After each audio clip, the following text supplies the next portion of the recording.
presencia horrible que se instauró sobre mí el día en que vi a mi hijo atado y ensangrentado.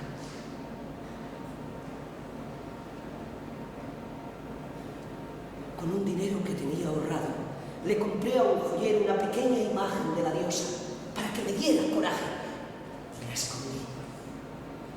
Saber que está en casa y que puedo susurrarle durante la noche es importante para mí. Me gustaba ver a mi marido y a mi hijo yendo juntos a la sinagoga.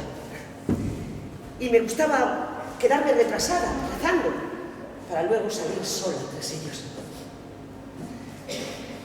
Amaba algunas de las oraciones y de las frases que nos leían del libro en voz alta.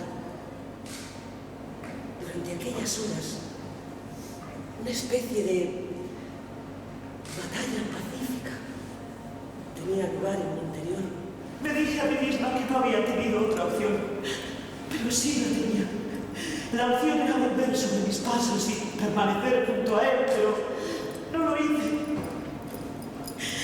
En el tiempo había creado al hombre que se sentó junto a mí en aquel banquete en Canaán. Un hombre